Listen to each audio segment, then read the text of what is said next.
देवगन के साथ। नमस्कार व्यूअर्स, मैं हूं अमीश देवगन। आप देख रहे हैं वीकेंड का सबसे भरोसेमंद कार्यक्रम ये देश है हमारा। इस हफ्ते में ये देश है हमारा में हम बात करेंगे कोरोना की, और खास तौर पर इस हफ्ते में बात करूंगा कोरोना को लेकर जो शुद्ध राजनीति हो रही है उसकी। आखिरकार कोरोना को लेकर बीते हफ्ते प्रधानमंत्री मोदी ने मुख्यमंत्रियों के साथ 10 राज्यों के मुख्यमंत्रियों के साथ बैठक करी, लेकिन उस क्लोज डोर मीटिंग को सार्वजनिक करने का प्रयास हुआ, जिसका आरोप अरविंद केजरीवाल पर है। आखिर यह क्यों हुआ?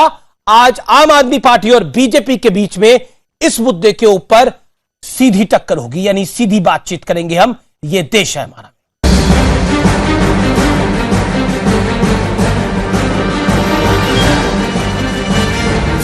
कोरोना के बिगड़े हालात पर प्रधानमंत्री मोदी पूरे एक्शन में हैं। सबसे ज्यादा प्रभावित 10 राज्यों के मुख्यमंत्रियों के साथ पीएम मोदी ने बैठक की, लेकिन इस बैठक में भी एक बड़ी सियासी चाल चली गई, जैसा कि बीजेपी आरोप लगा रही है। इस इंटरनल मीटिंग में जब केजरीवाल ऑक्सीजन को लेकर अपनी बात कह रहे थे, तब दिल्ली के मुख्यमंत्री कार्यालय ने मीटिंग का लाइव प्रसारण कर दिया। प्रधानमंत्री मोदी ने इस पर आपत्ति भी जताई।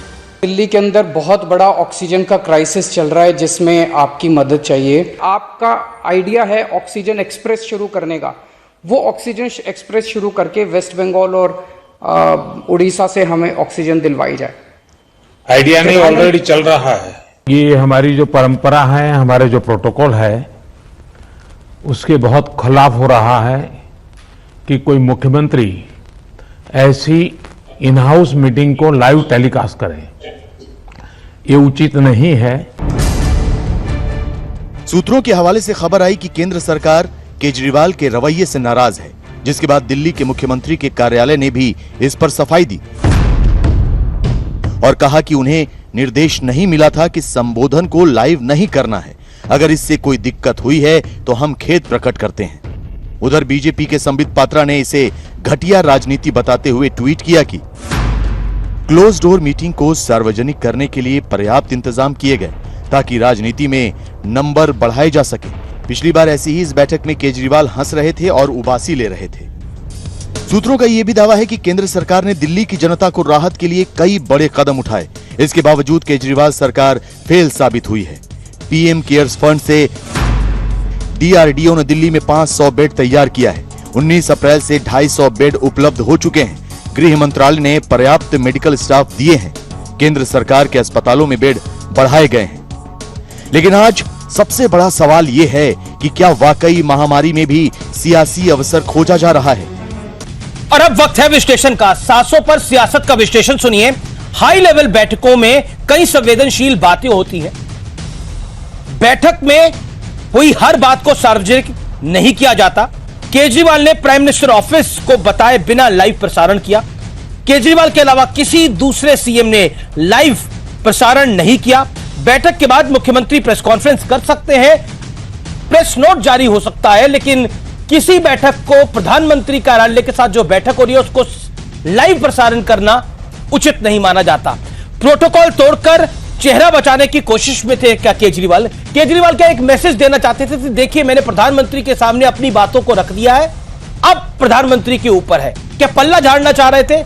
ये सब तमाम सवाल अब खड़े हो रहे हैं। मेरे साथ बात करने के लिए कई मेहमान हैं। मेरे साथ डॉक्टर संबित पात्रा हैं, जो कि भारतीय जनता पार्टी के प्रवक्ता है। मेरे साथ रागिनी नायक है, कांग्रेस पार्टी की प्रवक्ता है। मेरे साथ डॉक्टर अजय आलोक है, नेता जेडीयू के। मेरे साथ राघव चड्ढा है, प्रवक्ता आम आदमी पार्टी के। मेरे साथ उमेश सहगल है, पूर्व मुख्य सचिव दिल्ली के।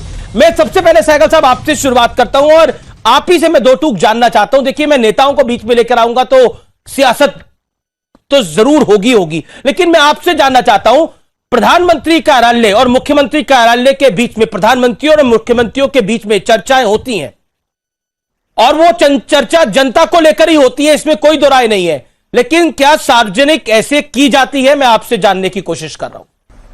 अब इस घटना को मैं तो ये करूंगा कि अगर ये 6-7 साल से चीफ मिनिस्टर नहीं होते तो मैं ये मानता कि चलो ये इनएक्सपीरियंस है इनका। अब इतने पुराने ये चीफ मिनिस्टर हैं, इनको पता होना चाहिए। तो ज़्यादा से ज़्यादा इतना ही होगा कि इनसे पूछे बगैर इनके सेक्रेटेरिएट ने ये कर दिया होगा। अगर ऐसा हुआ है तो इनको एक्शन लेना चाहिए अपने सेक्रेटेरिएट के पास जाके। और सिर्फ माफ़ी मांगना इनफ नहीं है कि इतनी बड़ी, इतनी इंपॉर्टेंट ट्रेडिशन है जो कि इतनी 100 सालों से, कई सैकड़ों सालों से चली आ रही है। कोर्ट्स में भी इस टाइप की चीज नहीं होती कि रिकॉर्डिंग की जाए जी। आजकल फोन है, आप फोन चलाते नहीं है, ऑन नहीं करते कि आपने जो प्राइम मिनिस्टर की भाषण हम रिकॉर्ड कर लें, ऐसा कोई नहीं करता। अगर ऐसा करने लगे तो फिर वहां लोगों को ये फोन भी अलाउड नहीं होगा, वो कैमरा भी आप अंदर नहीं ले जा सकते, फिर ये सब चीजें हो जाएंगी। तो ये चीजें बाई फोर्स ऑफ लॉ नहीं चल रही हैं, इसमें कोई ऐसा कानून नहीं बना हुआ। भाई ये कानून से भी ज्यादा ट्रेडिशन है, एक ट्रेडिशन है, एक प्रोटोकॉल है, नहीं किया जाता। ठीक है। मैं रुक करता हूं राघव चड्ढा साहब का, और उसके बाद मैं संबित पात्रा आपके पास आता हूं। राघव चड्ढा, कोई कानून तो नहीं है इसके, कोई रूल ऑफ लॉ में तो है नहीं है। बाकी भी मुख्यमंत्री वहां पर, योगी आदित्यनाथ ने भी बोला कि आप अपनी नाकामियों को छुपाने के लिए इस तरह का तमाशा कर रहे थे। क्या आपको लगता है कि ये सोची समझी आपकी स्ट्रैटेजी थी या ये गलती से हो गया? अमीश भाई, आप एक बहुत अच्छे पत्रकार हैं और हमेशा ही बड़ी सकारात्मक बहस करते हैं, और आज मैं आपसे बस अनुरोध कर सकता हूं, इससे ज्यादा तो कुछ नहीं कर सकता, कि बहस का असली मुद्दा है ऑक्सीजन सप्लाई, और कहां कहां ऑक्सीजन सप्लाई को दुरुस्त करने में कमियां हैं, उन कमियों को दूर कैसे करें, ना कि मीटिंग में क्या हुआ, मीटिंग की बात बाहर किस माध्यम से आई, छत्तीसगढ़ सीएम की बात को एएनआई ने ट्वीट किया, योगी आदित्यनाथ के भाषण को किसी फलाने चैनल ने दिखाया, या अरविंद केजरीवाल जी की लाइव फीड एएनआई ने दिखाई, ये विषय नहीं है। लेकिन आपने सवाल पूछा, मैं जवाब दूंगा, जवाब से भागूंगा नहीं। पहली चीज, इस प्रकार का कोई, ध्यान से सुनिएगा, पहली चीज, इस प्रकार का कोई लिखित या मौखिक प्रोटोकॉल या आदेश कभी भी प्रधानमंत्री जी की किसी भी मुख्यमंत्रियों की बैठक में नहीं दिया गया। नंबर 2, माननीय प्रधानमंत्री जी खुद हमेशा मुख्यमंत्रियों की इस बैठक के अंत में जो अपनी बात रखते हैं उसका लाइव प्रसारण एएनआई के माध्यम से हर चैनल को दिया जाता है, बल्कि आपके चैनल पे मैंने कई बार देखा है प्रधानमंत्री जी का भाषण, तो ये तो प्रधानमंत्री जी के दिखाए हुए नक्शे कदम है। तीसरी चीज, अगर आप अरविंद केजरीवाल जी का भाषण सुने और अपने दिल पे हाथ रख के बताना अमीर जी, क्या उसमें आपको रत्ती भर राजनीति लगी?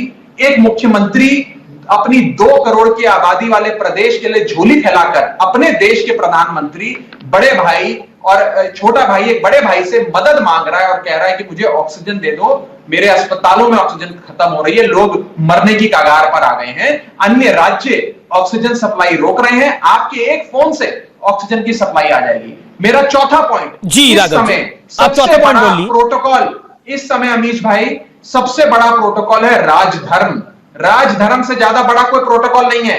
इन बेफजूल की बातों में मत फंसिएगा भाजपा के प्रोपेगेंडा में कि ये प्रोटोकॉल वो प्रोटोकॉल। और आखिरी चीज मैं ये बात आपको बता दूं, पारदर्शी तरीके से अपने राज्य की जनता के सामने बात रखना ही राज्य धर्म है।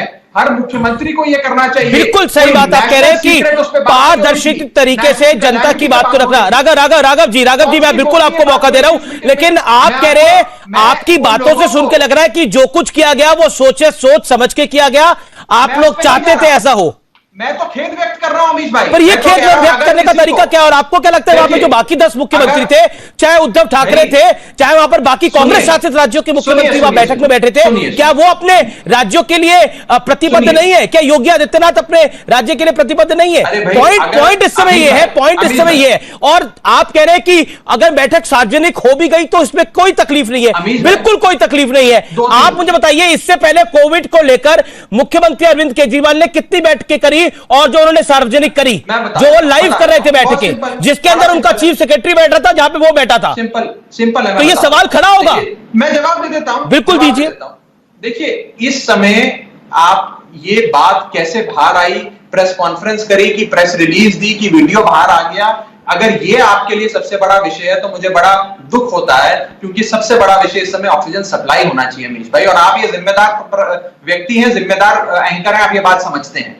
दूसरी चीज, मैं आपको एक चीज ये बता दूं, जब देश के प्रधानमंत्री जी इसी मुख्यमंत्री की बैठक में हर बार अपने भाषण को लाइव करते हैं, हर चैनल पे दिखाया जाता है, तब तो ठीक है। राघव आपने अपनी बात को रखा, अब मैं संबित पात्रा को लेके आ रहा हूं। मेरी बात खत्म करने दो। आप ही लगातार बोल रहे हैं। देखिए, बोलिए, आप बोल लीजिए, 10 सेकंड और ले लीजिए। ज्यादा नहीं मांग रहा आपसे, 10 सेकंड मांग रहा हूं। दूसरी चीज, अगर आज दिल्ली के मुख्यमंत्री पारदर्शी तरीके से प्रधानमंत्री जी के सामने क्या बात रखते हैं, अगर वो दिल्ली की जनता के सामने आती है, तो इसमें बुराई क्या है? कौन सी नेशनल सीक्रेट या कौन सी गोपनीय बात पे चर्चा हो रही थी? नेशनल सीक्रेट पे नहीं, नेशनल कैलेमिटी पे, नेशनल आपदा पे चर्चा हो रही थी, और उस आपदा का हल ढूंढ रहे थे सब लोग मिलके। प्रधानमंत्री जी हर बार अपने भाषण को लाइव करते हैं, इसी बैठक की भाषण को, तो क्या प्रधानमंत्री जी उस समय अपनी छवि चमकाते हैं? क्या प्रधानमंत्री जी उस समय राजनीति करते हैं? मुझे लगता है उस समय प्रधानमंत्री जी 135 करोड़ हिंदुस्तानियों को ढांढस बताते हैं। ठीक है राघव, आपने 10 सेकंड मांगे थे,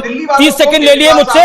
अब मुझे संबित पात्रा, देखिए अब संबित पात्रा को भी सुनने दीजिए। संबित पात्रा वो कह रहे थे, वो ढांढस बता रहे थे, वो दिल्ली की जनता के लिए साफ गोई से बात कर रहे थे। बड़ा मुद्दा ऑक्सीजन है, बात लीक हुई ये मुद्दा नहीं है, ये नेशनल सीक्रेट नहीं है, ये नेशनल क्लैमिटी है। चलिए, अब इस पे मैंने बड़े ध्यान से सुना सबको। अब मैं 3 पॉइंट्स रखता हूं। नंबर 1, बिल्कुल सही बात है, ढांढस बधाना चाहिए, मुख्यमंत्री का काम भी है ढांढस बधाना, वो तो कर ही रहे हैं। 700 करोड़ रुपए खर्च तो किए हैं एडवर्टाइजमेंट में ढांढस बधाने के लिए। सुबह ऑन करिए टीवी पे तो आते हैं, दोपहर को भी आते हैं, शाम को भी आते हैं, कोई आपत्ति नहीं है, उनका कर्तव्य है। और हर बैठक के बाद अधिकार है, वो बिल्कुल प्रेस कॉन्फ्रेंस कर करके अपने विषय को जनता के सामने रख सकते हैं। किस प्रकार से बैठक में उन्होंने क्या मांगे रखी, क्या मांगे नहीं मानी गई, क्या मांगे मानी गई, ये सब रख सकते हैं, उनका अधिकार क्षेत्र है।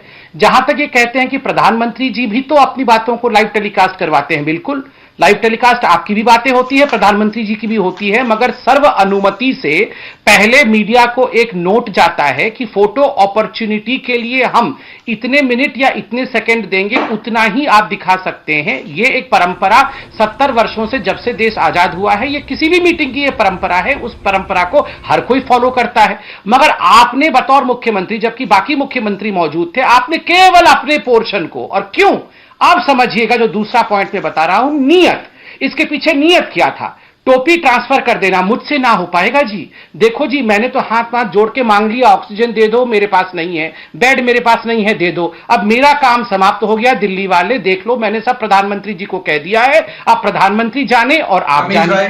देखिए, यही बात वो बाहर भी निकल के कह सकते थे। ये जो टोपी ट्रांसफर वाला काम किया है, इसीलिए इन्होंने वहां पर चुपके चुपके कैमरा लगाया था और कैमरा लगा के ये किया। तीसरी पॉइंट जो मैं खत्म करूंगा अभी, ये सारा कुछ अपने नॉन सीरियस एटीट्यूड को सीरियस कन्वर्ट करने में किया है। आप वो विजुअल चलाइए। इससे पहले जब प्रधानमंत्री के साथ केजरीवाल जी की मीटिंग हुई थी, मैं वो दृश्य कभी भूल नहीं सकता हूं। ऐसे अंगड़ाई ले रहे थे, हाँ, ऐसे गिरने वाले थे, फिर वो जोर जोर से मुंह खोल के जम्हाई ले रहे थे, फिर वहां सेक्रेटरी के साथ बात करके हंसी ठहाके लगा रहे थे। जब प्रधानमंत्री जी बोल रहे थे, उस समय ये सब चल रहा था। उस समय तो लाइव टेलीकास्ट नहीं कर रहे थे, दिल्ली को संबोधित नहीं कर रहे थे। आज अचानक जब उनको महसूस हुआ कि हाथ से बाहर विषय चला गया है, और कहीं ना कहीं लोग इनकी तरफ उंगली दिखाएंगे कि आपने तो कहा था 30,000 बेड बढ़ाने वाले हैं, आपने तो कहा था कि घर घर में जाकर सबको ऑक्सीमीटर लगा करके जिसकी भी ऑक्सीजन की कमी होगी मैं ट्रीटमेंट करूंगा। जब ये सब आपने सुबह से शाम तक 700 करोड़ रुपए खर्च करके एडवर्टाइजमेंट किया था, तो क्यों नहीं कर रहे हैं? जब उनको राघव चड्ढा भी कुछ कहना चाह रहे हैं, लाइव टेलीकास्ट करा जी। मैं 10 सेकंड और ले लूं, राघव चड्ढा जी ने भी मेरे से 10 सेकंड लिया था, आप 10 सेकंड ले लीजिए। मैं 10 सेकंड उनसे ही मांग रहा हूं, उनने मुझसे 10 सेकंड मांगा था, मैं भी 10 सेकंड ले लेता हूं। अमित जी, मुझे धन्यवाद। आपको भी 10 सेकंड दिया था जी, आप मुझे भी 10 सेकंड दे दीजिए। सबिता बोलिए अपनी बात। देखिए, मैं इतना कहना चाहता हूं, ये, हाँ, मैं बोल रहा हूं। देखिए, ये अगर प्रथम दृष्टया देखा जाए तो लगता है कि ये किस बात पे हम तू मैं कर रहे हैं, ये क्या हो गया अगर 2 मिनट का कोई मीटिंग के बीच में कुछ दिखा दिया जाए। मगर आप सोचिए तो ये कितना सीरियस विषय है। मैं अब रेस्पॉन्सिबल नहीं हूं, मैं सारी रेस्पॉन्सिबिलिटी ट्रांसफर कर रहा हूं। जी, मोदी जी तो कर रहे हैं, मगर आप बताइए, आपको भी तो मुख्यमंत्री चुना गया था, आप क्या कर रहे हैं? आपने कहा था 30,000 बेड ऐड कर दूंगा, एक बेड ऐड किया क्या? एक बेड ऐड किया? क्यों? ये सवाल आज जनता पूछ रही है। जी, सबित आपने अपनी बात रखा। राघव चड्ढा, आपने उमेश सहगल साहब को भी सुना, उन्होंने बोला कि सिर्फ माफी से काम नहीं चलेगा, इसमें मुख्यमंत्री कार्यालय में सस्पेंशन तक होनी चाहिए। अभी उमेश सहगल साहब ने बोला, जो कि एक अनुभवी ब्यूरोक्रेट है। आप अपनी बात को रखिए। और जिस तरह से बीजेपी कह रही है, और बीजेपी का साफ तौर पर कहना है कि आप लोग टोपी ट्रांसफर कर रहे हैं, आप लोग नहीं संभाल पा रहे। मोहल्ला क्लिनिक जो आप कहते थे जमीन पर है, वो इस समय मोहल्ला क्लिनिक कहां पर है? वहां पे कितने टेस्ट हो रहे हैं? वहां पे कितने बेड क्रिएट हुए हैं? ये सब सवाल पूछे जा रहे हैं आपसे। बोलिए राघव जी। जवाब थोड़ा समय दीजिएगा। पहले तो अमीश भाई, ये एक आपदा का समय है, सबको मिलके काम करना चाहिए, और इसमें अगर राजनीति हो और खास करके ये comedy nights with Sambit Patra चलाया जाए, इन न्यूज चैनल की डिबेट पे, तो वो सही नहीं है। इस समय ये कॉमेडी नाइट्स का समय नहीं है। कौन सी बात है? आप अपनी रेस्पॉन्सिबिलिटी ट्रांसफर कर रहे हैं। This is not comedy nights, this is seriousness. बिल्कुल, आप अगर इस प्रकार की हल्की बातें करेंगे तो मैं आपसे बोलूंगा ये हल्की बातें नहीं चलने वाली। दो तीन चीजें, लोग मर रहे हैं, आप कॉमेडी नाइट करना चाहते हैं। What is comedy night? Amit भाई, आप यहाँ पर आप अपनी रेस्पॉन्सिबिलिटी ट्रांसफर करना चाहते हैं। You are not able to perform sir. ठीक है, संबित आप कॉमेडी कर रहे हैं। देखिए, कॉमेडी ऑफ एरर्स हो रहा है दिल्ली में। आप इनके पास आप बंद करिए, ठीक है, आप बंद करिए, आप बंद करिए इस प्रकार की बातें करना। संबित देखिए, मेरा निवेदन है, मेरे दो मेहमान और हैं कि आप कॉमेडी नाइट्स कह रहे हैं। देखिए, मैं निवेदन कर रहा हूं आप लोगों से। हकीकत नहीं है कि संबित पहली मीटिंग में सो रहे थे। आपको ठीक है संबित, आपने अपनी बात को रखा। संबित आपने अपनी बात को रखा। संबित, अरविंद केजरीवाल जमाई ले रहे थे। संबित आपने अपनी बात को रखा। ले रहे थे। Sambit Patra hear me out. Sambit Patra आपने अपनी बात को रखा। अरविंद केजरीवाल संबित जी, कॉमेडी नाइट्स बंद करनी पड़ेंगी। सुनिए, देखिए आप भी राघव चड्ढा बार बार कॉमेडी नाइट बंद होगी। अरविंद केजरीवाल ने जमाई ली थी कि नहीं, आप दिखाइए। दोनों के पास कुछ अरविंद केजरीवाल ने जमाई ली थी कि नहीं, आप दिखाइए। अच्छा, एक second, all audios down, all audios down, all audios down. Raghav Chadha आप अपनी बात को रखिए, देन संबित पात्रा मैं आपको मौका दूंगा। रागिनी जी और अजय आलोक, मैं आप दोनों के पास आ रहा हूं क्विकली। देखिए, गंभीर, ये मजाक का विषय नहीं है, जोक्स क्रैक करने का, कॉमेडी करने का समय नहीं है, सीरियस बात होनी चाहिए। और सीरियसनेस से अगर बात करें तो ये आप जानते हैं, आप दिल्ली में रहे हैं, आप जानते हैं कि 50 ऑक्सीजन बेड से 18,000 ऑक्सीजन बेड पे दिल्ली को लाने वाले शख्स का नाम अरविंद केजरीवाल है। दिल्ली में 1 लाख से अधिक रोजाना कोविड के टेस्ट होते हैं, जिसमें 75% आरटीपीसीआर टेस्ट होते हैं। 32 कॉन्टैक्ट्स की ट्रेसिंग होती है। केंद्र सरकार द्वारा दिए गए हर मापदंड का पालन हो रहा है। आप जानते हैं, मैं जानता हूं, मैं उस विषय में नहीं जा रहा, पर मैं ये चीज कहना चाहता हूं, ये जो मीटिंग की बात बार बार हो रही है, अभी संबित जी ने कहा कि सर्वसम्मति से प्रधानमंत्री जी का भाषण दिखाया जाता है। एक भी मुख्यमंत्री से क्या सहमति ली जाती है प्रधानमंत्री जी के भाषण को लाइव करने से पहले? और जिस वीडियो का कथाकथित उदाहरण देकर ये आरोप लगा रहे हैं कि मुख्यमंत्री अरविंद केजरीवाल जी आराम कर रहे थे जब प्रधानमंत्री जी भाषण दे रहे थे, वो भी मुख्यमंत्रियों की बैठक थी। वो वीडियो खुद प्रधानमंत्री कार्यालय ने लाइव कराया एएनआई पे, तो उसमें तो इनको नहीं नजर आता है। आज बिना राजनीति करे झोली फैलाकर 2 करोड़ के राज्य की आबादी वाले मुख्यमंत्री अगर अभी अपने ही देश के लोकप्रिय प्रधानमंत्री से झोली फैलाकर ऑक्सीजन की मांग करें, सांस की मांग करें, तो इनको आग लगती है। दूसरी चीज, केंद्र सरकार से सवाल क्यों नहीं पूछा जाएगा? केंद्र सरकार से इसलिए सवाल पूछा जाएगा अमीश भाई, क्योंकि ऑक्सीजन का राज्यों में वितरण केंद्र सरकार की जिम्मेदारी है। बिल्कुल आपकी बात सही है, केंद्र सरकार से सवाल पूछिए और आप केंद्र सरकार से सवाल पूछिए और केंद्र सरकार से मदद मांगे, केंद्र सरकार आपकी मदद करे, ये बिल्कुल जायज है। लेकिन सियासत कर रहा है इसके ऊपर। देखिए राघव जी पॉइंट ये नहीं है। राघव जी पॉइंट ये है, आप हर राज्य का राइट है वो केंद्र से अपने हिस्से की मदद मांगे और केंद्र का भी दायित्व है कि वो मदद दे, और जरूरी है इस मौके के ऊपर। लेकिन दिक्कत तब हो जाती है जब इसमें सियासत होती है। देखिए वहां पर बाकी भी, देखिए वहां पर कांग्रेस शासित राज्य भी थे, वहां के किसी मुख्यमंत्री ने अपनी बात को सार्वजनिक क्यों नहीं किया? क्या वो लोग मदद नहीं मांग रहे थे? क्या वो लोग झोली नहीं फैला रहे थे?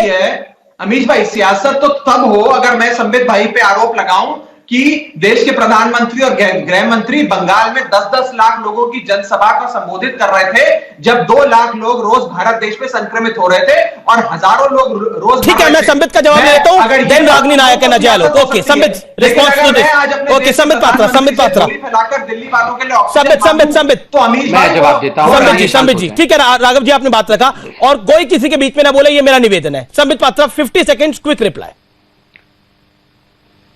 अमीश जी, अभी आम आदमी पार्टी के प्रवक्ता ने कहा कि ऑक्सीजन सप्लाई करना तो केवल केंद्र का काम है, इनके हाथ में तो ऑक्सीजन का काम ही नहीं है। साथ ही साथ उन्होंने उसी श्वास में कहा कि अरविंद केजरीवाल उस शख्स का नाम है जिसने एक बेड से 18,000 ऑक्सीजन बेड दिल्ली में बना दिया। कैसे बना दिया? ऑक्सीजन कहां से ले आए आप बताइए? मतलब मोदी जी ने ही ऑक्सीजन दिया ना, केंद्र ने ही ऑक्सीजन दिया जो 18,000। मतलब आप टीवी में एडवर्टाइजमेंट करके कहें कि अरविंद केजरीवाल ने 18,000 ऑक्सीजन बेड बना दिया, जब बना दे तो उसकी क्रेडिट आप ले ले, और बाकी बाद में कहे कि ऑक्सीजन हमारे पास नहीं है, ये तो मोदी जी देंगे तभी हम बना पाएंगे। ये मीठा मीठा गपगप और कड़वा कड़वा थू थू कैसे हो जाएगा, नंबर एक। नंबर दो, इन्होंने कहा कि ऑक्सीजन सप्लाई करना बिल्कुल ठीक बात है, हमारा काम है, इनका अधिकार है। हमने 480 मेट्रिक टन इनका कोटा बढ़ाया है, जिसके कारण अरविंद केजरीवाल जी ने कल धन्यवाद दिया। मैं न्यूज 18 इतना बड़ा चैनल है, मैं आपसे रिक्वेस्ट करता हूं, अगर इस शो के बीच में आप इस छोटी सी मेरी रिक्वेस्ट को मान सके, आज से 6 दिन पहले के अरविंद केजरीवाल जी के प्रेस कॉन्फ्रेंस को निकालिए, जिसमें कि जब पत्रकारों ने उनसे पूछा तो अरविंद केजरीवाल जी बाकायदा कह रहे हैं कि कोई ऑक्सीजन की कमी नहीं है और किसी प्रकार का कोई बेड की कमी नहीं है, रेमडेसिविर की कमी नहीं है, सब कुछ पर्याप्त मात्रा में दिल्ली के पास है। 6 दिन पहले सब कुछ ठीक था, उसके 2 दिन बाद उन्होंने ट्वीट कर दिया कि 3 घंटे का ही ऑक्सीजन शेष है, उसके बाद खेल समाप्त हो जाने वाला है, सब कुछ खत्म हो जाएगा। बताइए, एक मुख्यमंत्री जो एंटीसिपेट भी नहीं कर सकते हैं कि अपने राज्य की परिस्थिति 2 दिन के अंदर क्या होने वाली है, केवल और केवल सुबह से शाम तक 700 करोड़ रुपए खर्च करके एडवर्टाइजमेंट में व्यस्त है। जो मीटिंग में किया है प्रधानमंत्री के, वो केवल उनके प्रचार के भूख को दर्शाता है, वो केवल और केवल अपने प्रचार के लिए। और देखिए, किसी बाकी मुख्यमंत्री किसी ने किया इस प्रकार का काम? किसी ने नहीं। जबकि ऐसा नहीं है कि बाकी मुख्यमंत्री अपने राज्यों के लिए दायित्ववान नहीं है, सबका अपने अपने राज्यों के लिए दायित्व है और सब निर्वहन कर रहे हैं। रागिनी, मैं आपके पास आता हूं। देखिए रागिनी, हम सबको पता है परिस्थिति क्या है, एक महामारी है, एक महासंकट है। ऐसा नहीं है ये संकट दिल्ली में है तो महाराष्ट्र में नहीं है, ये महाराष्ट्र में भी उतना ही विकराल है जितना दिल्ली में विकराल है, ये छत्तीसगढ़ में उतना विकराल है जितना ये गुजरात में विकराल है। लेकिन उसके बीच में politics of this level, what is your view Ragini ji? Amir ji, सबसे बड़ा दुर्भाग्य यह है कि आज आपके चैनल पर जिस तरीके की तू मैं और एक की लकीर मिटा के अपनी लकीर को ऊंचा करने की होड़ दिखाई दी, वही कुछ हुआ पीएम सीएम की मीटिंग के बाद, जिससे देश की जनता को बहुत ज्यादा अपेक्षा थी। देश की जनता चाहती थी कि इस आपदा में कोई निराकरण निकल कर आए, कोई समाधान निकल कर आए। लेकिन समाधान तो छोड़िए, सुझाव तो छोड़िए, केवल सियासत ही सियासत निकल कर आई।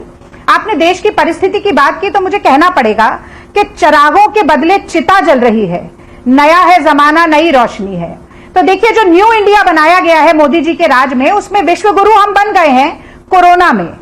और इसीलिए शायद क्योंकि ऑक्सीजन की बहुत कमी है, दवाइयों की, वैक्सीन की कमी है, लॉकडाउन पे कोई स्ट्रैटेजी नहीं है, जो कि सुप्रीम कोर्ट ने अभी 1-2 दिन पहले ही कहा और एक राष्ट्रीय पॉलिसी बनाने की मोदी जी को बोला है। हम चाहते थे, देश की जनता चाहती थी कि मोदी जी इस विषय पर कुछ बोले और वो बात सार्वजनिक भी की जाए कि क्या हो रहा है ऑक्सीजन, वैक्सीन, दवाई और लॉकडाउन के संबंध में, क्या एक राष्ट्रीय नीति की तरफ हम बढ़ रहे हैं। वही अब मैं कुछ केजरीवाल जी के प्रवक्ता से भी मैं सवाल पूछना चाहती हूं।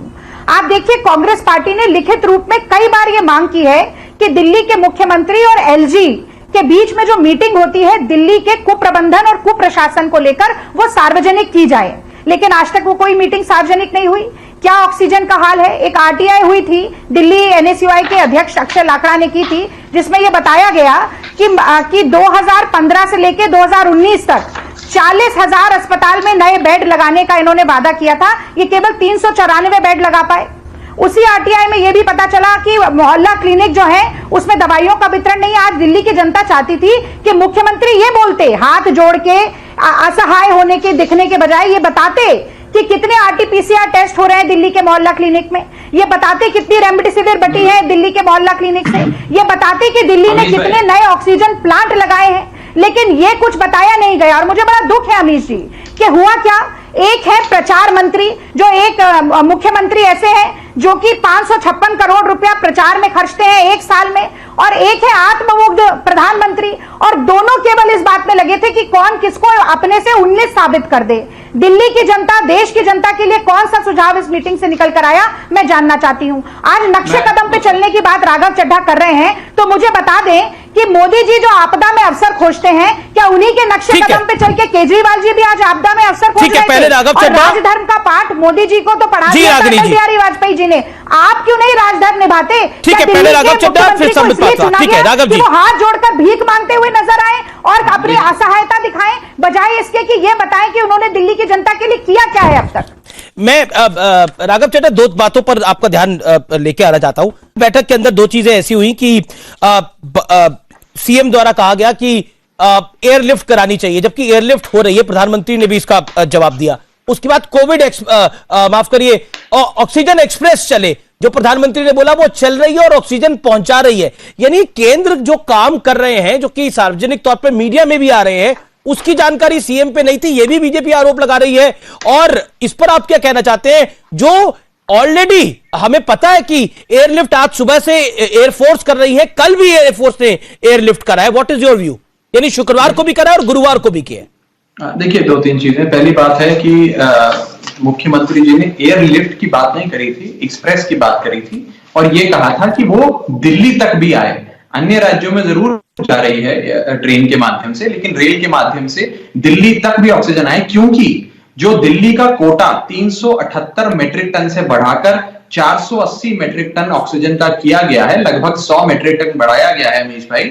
ये 100 मेट्रिक टन उड़ीसा और पश्चिम बंगाल के इलाकों से आएगा। उड़ीसा और पश्चिम बंगाल के जो शहर जहां से वो आएगा, वो यहां से 1500, 1700, 2000 किलोमीटर की दूरी पर है। अगर ट्रक से आएगा तो कई घंटे लग जाएंगे। इसीलिए ट्रेन की गुहार लगाई मुख्यमंत्री जी ने, और बिल्कुल फैक्चुअली स्टडी कर बात रखी। आप भाजपा की प्रोपेगेंडा पर मैं ज्यादा इसमें कुछ विषय में पढ़ के अपना समय बर्बाद नहीं करूंगा। मैं आपको दो तीन चीजें बता देता हूं।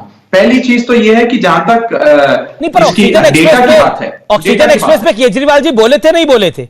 नहीं, ऑक्सीजन एक्सप्रेस पे बोले थे, एयरलिफ्ट पे नहीं बोले थे। हाँ, तो ऑक्सीजन एक्सप्रेस भी चल रही है कि नहीं चल रही है, और कब से चल रही है? दिल्ली तक नहीं आ रही है, दिल्ली तक नहीं आ रही है। समस्या यह है कि वो दिल्ली तक नहीं आ रही है, अन्य राज्यों में जरूर जा रही है। उड़ीसा की ट्रेन के माध्यम से कर्नाटक में जा रही है, कर्नाटक से एक राज्य से लेकर नीचे तमिलनाडु तक जा रही है, लेकिन दिल्ली तक नहीं आ रही है। हमारा अनुरोध यह था कि दिल्ली तक लाया जाए। देखिए, गंभीर बहस उस समय होगी जब हम मुख्य विषय पर आए, इधर उधर की गंदी राजनीति छोड़ दें।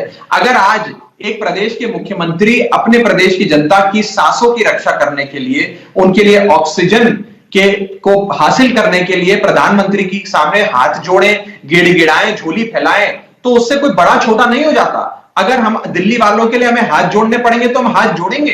अगर दिल्ली वालों के लिए हमें रागनी नायक इस पर रिस्पॉन्ड करना चाह रही है, रागनी नायक इस पर रिस्पॉन्ड करना चाह रही है। रागनी नायक, हाथ जोड़ने से छोटे नहीं हो जाते अरविंद केजरीवाल। रागनी नायक, क्विक रिप्लाई। एक सेकंड राघव, रागनी बोलना चाह रही है, 40 सेकंड उनको मौका दीजिए। देखिए, मैं आपको मौका दे रहा हूं राघव। नहीं, देखिए, हर बार देखिए अरविंद केजरीवाल जी का आप जरा थोड़ा सा ट्रैक रिकॉर्ड देखिए। हर बार गलती करके कह दे कि मुझे माफ कर दीजिए, मैं हाथ जोड़ता हूं, एक बार माफी मिल सकती है, 2 बार माफी मिल सकती है, लेकिन आप लगातार अगर दिल्ली की जनता के साथ विश्वासघात करेंगे, दिल्ली की जनता की आंखों में धूल झोंकने का काम करेंगे, तो आपको हर बार माफी नहीं मिलेगी। मैं ये कहती हूं, अच्छा है, ठीक है, आपने हाथ जोड़ा और कहा कि ऑक्सीजन दे दीजिए, ऑक्सीजन भिजवा दीजिए। दिल्ली की सरकार ने ऑक्सीजन, 1 मिनट, ऑक्सीजन प्लांट नए लगाने के लिए क्या किया? 40,000 आप अस्पताल के जो बेड बढ़ाने वाले थे वो आपने क्यों नहीं बढ़ाए? वो सारी सुविधा जो मोहल्ला क्लिनिक से देने का वादा किया था वो आपने क्यों नहीं किया? और मुझे ये बताइए कि ये नौबत दिल्ली की क्यों आ गई? आप एंटिसिपेट नहीं कर पाए कि किस तरीके से आपको सब चीजें अचानक होती हुई लग रही हैं। आप कह रहे थे कि दिल्ली में कॉन्टैक्ट ट्रेसिंग दुनिया में सबसे अच्छी है, उसके बावजूद आज दिल्ली की पॉजिटिविटी रेट 36% हो गई है। तो आप अगर ये कहना चाहते हैं कि कोई स्वीकार नहीं करेगा, और ये साझी जिम्मेदारी के लक्षण आपके भी नजर नहीं आते अगर मोदी जी के नजर नहीं आते हैं तो? ऐसा है अमीश भाई, आज दिल्ली की स्वास्थ्य व्यवस्था अच्छी है, इतनी अच्छी है कि पड़ोसी राज्य के लोग भी और पड़ोसी राज्यों के नेतागण भी जब अपना या अपने परिवार वालों का इलाज कराना होता है तो दिल्ली के अस्पतालों पे, केजरीवाल सरकार के अस्पतालों पे विश्वास रखते हैं। तो दिल्ली का मॉडल कितना अच्छा है, स्वास्थ्य मॉडल, इसकी चर्चा हम 5 साल से कर रहे हैं, और इसके बारे में खुद देश के प्रधानमंत्री ने कई बैठकों में दिल्ली के कोरोना से लड़ाई लड़ने के मॉडल की तारीफ करी थी। अपने राज्यों के, अपने भाजपा के मुख्यमंत्रियों को सीख दी थी कि दिल्ली के मॉडल से कुछ सीखो, नंबर 1। नंबर 2, जहां तक बात हो रही है मोहल्ला क्लिनिक की, मैं आपको बता दूं, मोहल्ला क्लिनिक हाई फ्लो ऑक्सीजन नहीं दे सकता है। मोहल्ला क्लिनिक एक जांच का केंद्र बन सकता है, कई जगह जांच का केंद्र बना है। दिल्ली सरकार के कई स्कूलों के अंदर आरटीपीसीआर की जांच हो रही है, मोहल्ला क्लिनिक के अंदर हाई फ्लो ऑक्सीजन नहीं हो सकते। नंबर तीन, देखिए, कांग्रेस को दिल्ली वालों की उतनी ही चिंता है जितनी उनकी विधानसभा में सीटें हैं, मानी, जिसका मतलब है एक बहुत बड़ा जीरो। उनको उतनी चिंता है, वो राजनीति करने से बाज नहीं आएंगे, उनको राजनीति करने दीजिए, हम लोग काम करेंगे। दिल्ली वालों के लिए नाक भी रगड़ना पड़ेगा ना अमीश भाई, और ऑक्सीजन लानी पड़ेगी तो हम ऑक्सीजन लाएंगे। आज मैं बस एक सवाल आपसे पूछना चाहता हूं, दिल्ली को 700 मीट्रिक टन की ऑक्सीजन चाहिए अमीश भाई, ध्यान से सुनिएगा, 700 मीट्रिक टन की ऑक्सीजन चाहिए। हमें सरकार ने 378 मीट्रिक टन दिया है, उसके बाद हमने जब झोली फैलाई, हाथ जोड़े, तो 378 से बढ़ाकर 480 कर दिया, जिसके लिए हम उनके शुक्रगुजार हैं। लेकिन अभी भी 480 मीट्रिक टन जो हमें दिया गया है वो 700 के आंकड़े से काफी कम है, और 480 मीट्रिक टन जो दिया गया है वो भी पूरी तरीके से दिल्ली में नहीं आ रहा है, क्योंकि कई राज्य जो पड़ोसी राज्य हैं उसमें उसके चलते कुछ परेशानियां आ रही हैं। मेरा आपके माध्यम से भी अनुरोध है कि देश के प्रधानमंत्री जी, भारतीय जनता पार्टी जिसमें उनकी कई राज्य सरकारें हैं, वो दिल्ली वालों के ऑक्सीजन के ट्रकों को ना रोकें। जो हमारा ऑथराइज कोटा है, जो केंद्र सरकार ने हमें 480 मीट्रिक टन दिया है, वो दिल्ली में आने दें। दिल्ली के अंदर ऑक्सीजन की कोई कमी नहीं आने देंगे, और दिल्ली के लोगों को जल्द स्वस्थ करके कोरोना रूपी राक्षस को दिल्ली वाले केजरीवाल सरकार के साथ मारेंगे। स्थिति चिंताजनक है, लेकिन मिलकर लड़ाई लड़नी है। मैं कांग्रेस का भी साथ चाहता हूं, मैं बीजेपी का भी साथ चाहता हूं, मैं पत्रकारों का भी साथ चाहता हूं। ये बहुत बड़ी महामारी है, कोई एक नेता, कोई एक पार्टी, लेकिन आपको ठीक है, ओके, मैं रागिनी जी का साथ चाहता हूं, मैं चाहता हूं रागिनी जी राजनीति बंद करके हमारा साथ दे इस लड़ाई में। Okay, Ragini Nayak 30 second, and Sambit Patra. Ragini, देखिए, बड़ा आश्चर्य होता है कि जब एक सरकार को, चाहे वो केंद्र सरकार हो या कोई भी राज्य सरकार हो, उसकी जवाबदेही तय करके उसके कटघरे में खड़ा किया जाता है, तो वो अचानक से साझी जिम्मेदारी और सबकी सहायता और सबके साथ का प्रवचन देने लग जाते हैं। भाई देखिए कि जनता अगर चुनकर प्रतिनिधि को भेजती है, ठीक है हमारी आज एक भी सीट नहीं है, लेकिन हम दिल्ली में एक अच्छे विपक्ष की भूमिका निभा रहे हैं, और दिल्ली में और पूरे देश में कांग्रेस का की फ्रंटल इकाई जो है युवा कांग्रेस, वो जैसा काम कर रही है, आज के पूरे देश के पत्रकार जिस तरीके से तारीफ कर रहे हैं, वो दिल्ली के तो क्या देश के मंत्री भी वो काम नहीं कर पा रहे हैं। इसलिए इतना अहंकार नहीं होना चाहिए। पहली बात, राघव चड्ढा, कल आपकी पार्टी की एक भी सीट नहीं थी, आज आपकी पार्टी की काफी सारी सीटें, हो सकता है कल एक भी ना हो, क्योंकि जनता सब कुछ देख रही है, और ये जो पब्लिक है ये सब जानती है। अब देखिए, मैं थोड़ा सा फेडरल कोऑपरेटिविज्म की भी मैं बात करना चाहती हूं। संघीय ढांचे को लगातार इस देश में चोट पहुंचाई जा रही है अमीश जी, और उसके लिए मुझे लगता है कि केंद्र सरकार को भी जिम्मेदारी उठानी पड़ेगी और उनको भी कटघरे में खड़ा होना पड़ेगा।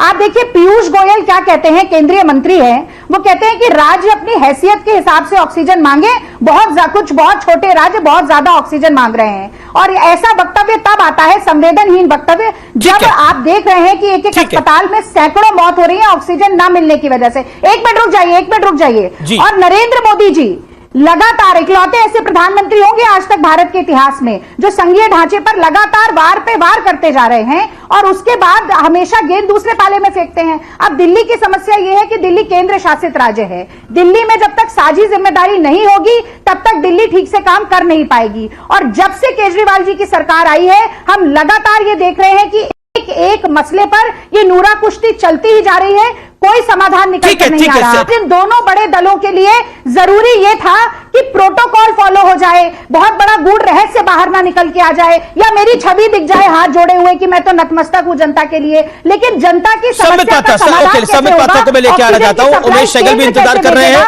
और दिल्ली कैसे डिस्ट्रीब्यूट करेगी, इसके ऊपर कुछ भी नहीं बोला गया, एक बात नहीं हुई। मेरे लिए सबसे बड़ी चिंता का विषय ठीक है संबित पात्रा। देखिए, यहां पर फेडरल स्ट्रक्चर की बात हुई, यहां पर हुआ कि कुल मिलाकर पॉलिटिक्स भारतीय जनता पार्टी खेल रही है और फेडरल स्ट्रक्चर को बीजेपी फॉलो नहीं कर रही। देखिए, अभी मैं बड़े ध्यान से दोनों प्रवक्ताओं को सुन रहा था। ये तो आप भी मानेंगे कि ऑक्सीजन की कमी है, ये तो आप भी मानेंगे ऑक्सीजन की कमी है, दिक्कतें हैं। देखिए, पहले तो मैं बता दूं, बिल्कुल जो चीजें दिख रही हैं सामने, लोग परेशान हो रहे हैं, उस पर यहां पर मजाक किया जाए ये बिल्कुल उचित नहीं होगा। मगर जब 3 दिन पहले कहा गया था कि केवल 2 घंटे का ऑक्सीजन है, उसके बाद सब कुछ समाप्त हो जाएगा, कैसा पैनिक का सिचुएशन हुआ। मगर केंद्र सरकार ने ऑक्सीजन भेजा, कोटा जो है दिल्ली का बढ़ाया, आज भी निरंतर ग्रीन कॉरिडोर के माध्यम से प्रोडक्शन बढ़ा करके, एयरलिफ्टिंग करा करके, ऑक्सीजन एक्सप्रेस चला करके, ये तमाम चीजों को केंद्र सरकार पूरी कर रही है। और यहां पर ये जो कहा जा रहा है हम हाथ जोड़ते हैं जी, हम झोली फैला देंगे, ये इस प्रकार के डायलॉग से नहीं चलता है अमीश भाई, ये डायलॉग बाजी है। मुझे बहुत तकलीफ हो रही है कहने में, मगर ये जो 20 बार कहा गया हम झोली फैला देंगे, आप झोली मत फैलाइए, आप अपना काम करिए। आपका अधिकार आपको नहीं रोका जाएगा, आपको अधिकार देने से आपका अधिकार मिलेगा। भगवान के लिए अपना काम करिए। 24 घंटे एडवर्टाइजमेंट और प्रचार करने में व्यस्त मत रहिए, नंबर 1। नंबर 2, आपने कहा मोदी जी, अमित शाह जी, बाकी तो बंगाल के चुनाव में थे। अरे ममता जी भी बंगाल के चुनाव कर रही थी, मगर आप तो यहां किसानों को समर्थन कर रहे थे। आज भी किसान यहां पर रोड में आइनॉक्स दिन कहा कि हमें 100 किलोमीटर अधिक घूम के आना पड़ रहा है। यही ऑक्सीजन डिलीवरी और जल्दी होगी अगर किसान टिकरी बॉर्डर इत्यादि बॉर्डर ब्लॉक न करे, यह भी विषय है। तीसरी विषय है, मैं आज दिल्ली की जनता को बिल्कुल आश्वस्त करता हूं। हम बीजेपी के छोटे कार्यकर्ता हैं, मगर मैं जानता हूं भारतीय जनता पार्टी की सरकार को। ठीक बात है, आप परेशान हैं, मोदी जी ने आश्वस्त किया है, आम आदमी पार्टी कह रही है हमसे अब नहीं हो पाएगा, आप चिंता मत करिए, हम ऑक्सीजन सप्लाई करेंगे किसी भी प्रकार से। सारे राज्यों के बीच कोऑर्डिनेशन स्थापित करके करेंगे। एक इंपॉर्टेंट न्यूज भी हुआ है, बिल्कुल सही कहा आम आदमी पार्टी के स्पोक्स पर्सन ने, उड़ीसा और बंगाल ये दोनों अटैच किए गए हैं दिल्ली के साथ कि आप अपना ऑक्सीजन दिल्ली को दीजिएगा। ममता बनर्जी ने चिट्ठी लिखकर इनकार कर दिया है कि 1 लीटर भी, 1 मेगाटन ऑक्सीजन भी हम किसी राज्य को नहीं देंगे।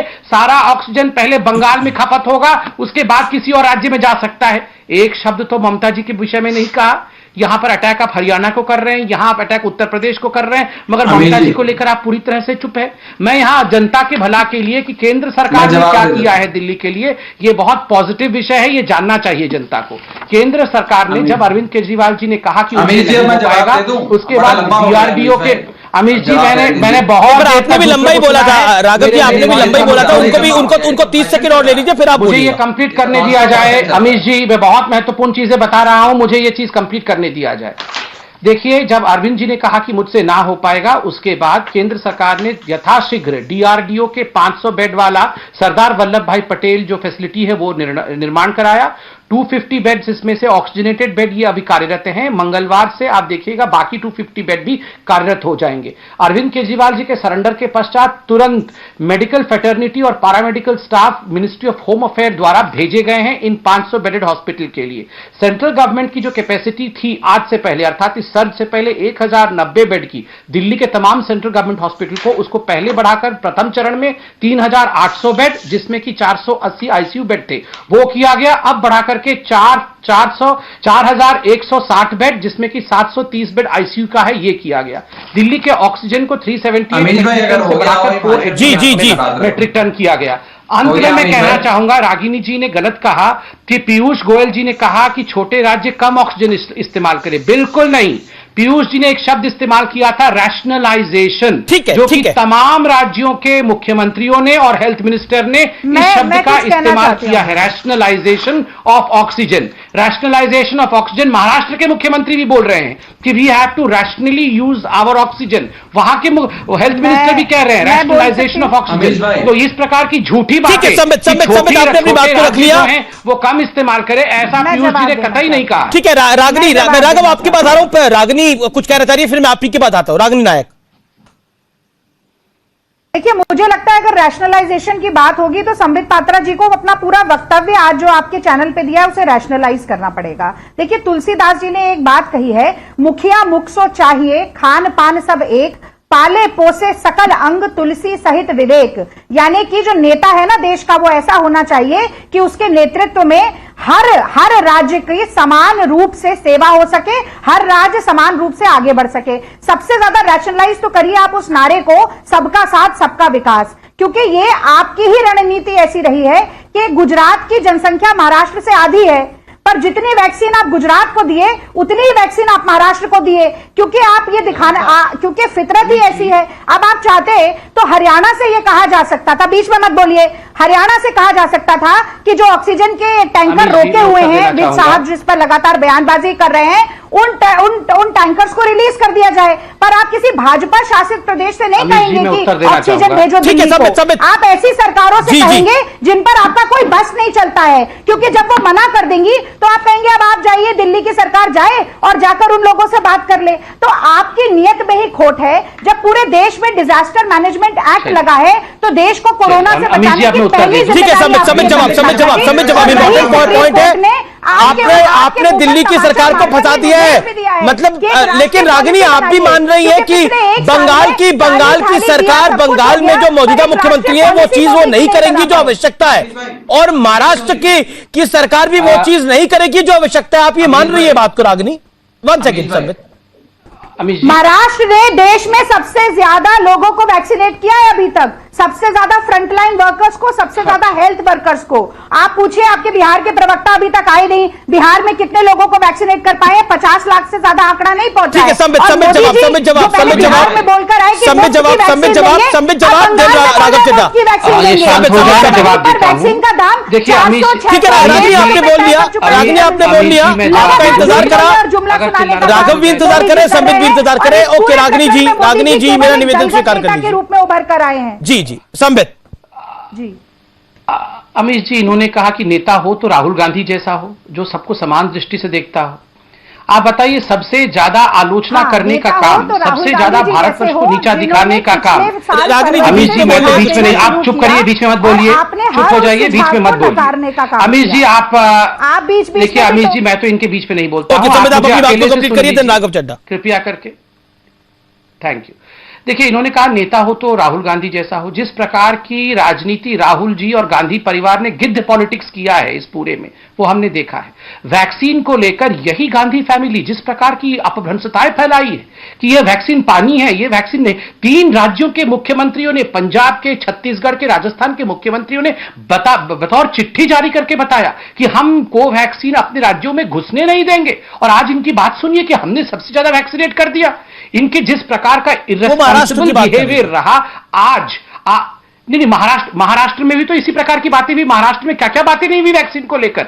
महाराष्ट्र में जिस प्रकार से वैक्सीन हेजिटेंसी को लेकर पहले बढ़ावा एमवीए की, और वहां तो वसूली चल रहा था जी, वहां तो ये सारे लोग वसूली करने में लगे हुए थे। ये आपको क्या लगता है, कोरोना बचाने में लगे हुए थे? उस समय 100 करोड़ रुपए प्रति माह कैसे कमाया जाए, ये पूरा का पूरा गांधी परिवार से लेकर एमवीए की सरकार उसी में लगी हुई थी। अगर ये वसूली का आधा रकम भी खर्च करते कोरोना के इंफ्रास्ट्रक्चर पर, तो आज महाराष्ट्र 40 से 50% कॉन्ट्रीब्यूट नहीं कर रहा होता कोरोना के लिए। बेचारे महाराष्ट्र की जनता को जिस प्रकार से इन्होंने कोरोना के धू-धू जलते हुए आग में धकेल दिया है, इनको तो राजनीति करनी ही नहीं चाहिए। ये राजनीति करने निकले हैं। और जहां तक ये आम आदमी पार्टी का सवाल है, अभी आम आदमी पार्टी वाले कह रहे थे कि देखिए अरविंद केजरीवाल तो कितने बड़े हैं, इतने सारे बेड बना दिया है, इतना रिसोर्सेज इन्होंने कर दिया। देखिए, जब इनकी मौका होता है तब ये कहते हैं कि अरविंद केजरीवाल जी कुछ नहीं कर सकते, सारा कुछ केंद्र सरकार करेगी, तभी अरविंद केजरीवाल जी कर सकते हैं। और जब इनको लगता है कि हाथ से जो है पूरा मुद्दा छूट गया है, तब कहते हैं अच्छा अब हम कुछ भी नहीं कर सकते। ये बड़ी अजीब बात है। मतलब जब समय ठीक हो तब सारा क्रेडिट अरविंद केजरीवाल का, और जब समय खराब हो सारा ठीकरा लेके मोदी जी। ओके राघव चड्ढा, प्रकार से चल सकता है। राघव चड्ढा को मैं लेके आना चाहता हूं। राघव चड्ढा बोलिए, आप अपनी बात तो रखिए, मैं राघव आपको मौका दूंगा। राघव चड्ढा, और मौका दीजिए संबित जी को। ऐसा लग रहा है कि केवल संबित जी बोल रहे हैं इस चैनल पे, और तो कोई बोल नहीं रहा। नहीं राघव जी, आपको भी मौका मिल रहा है, आप भी अपनी बात को रखिए। नहीं, आप संबित जी को लाइव बुलाकर उनके साथ 1 to 1 करिए। फिर हमें क्यों बुलाते हैं जब हमें नहीं बुलवाना आपने? तो उनसे लाइव 1 to 1 इंटरव्यू करिए, उनका, उन्हीं को बुलवाइए। इतनी देर से हम इंतजार कर रहे हैं, वो लगातार। नहीं, रागिनी नायक बोल रही थी, फिर संबित बोल रहे थे, फिर रागिनी नायक बोल रही थी। अब अपनी बात रखिए ना राघव जी। पहले मन बना लीजिए कि आपको बुलवाना किसको है अमीश भाई के। आप सोच के बताइए किसको बुलाना। मैंने तो आपको आपसे बात करनी है, आपसे चर्चा करनी है, तभी तो आपको बुलाया है। आप ही बोले शुरुआत में, तो आप ही बोले राघव जी, इतना नाराज क्यों हैं? इसे संबित पात्रा का चैनल या संबित पात्रा की पार्टी के प्रवक्ता की बयानबाजी का चैनल मत बनाइए। हम लोगों को बुलाते हैं तो हमें भी बोलने दीजिए। पहली चीज यह है कि इस देश के अंदर डिजास्टर मैनेजमेंट एक्ट लागू है, जिसके तहत केंद्र सरकार के पास सारी शक्तियों का केंद्रीयकरण हो गया है। जो ये बारी बारी बोला जाता है राज्य सरकारें सरेंडर हो गई हैं प्रधानमंत्री के सामने, अरे सरेंडर नहीं होगी तो क्या होंगी? कोई भी निर्णय लेने की शक्ति आज किसी राज्य सरकार के पास नहीं है, क्योंकि डिजास्टर मैनेजमेंट कानून इस देश में लागू है, जिसके तहत वैक्सीन कहां जाएगी, कितनी बनेगी, कितनी एक्सपोर्ट होगी, ये केंद्र सरकार डिसाइड करती है। कंटेनमेंट जोन की क्या नीति होगी, ये केंद्र सरकार करती है। रेमडेसिविर किस राज्य को कितनी मिलेगी, ये केंद्र सरकार डिसाइड करती है।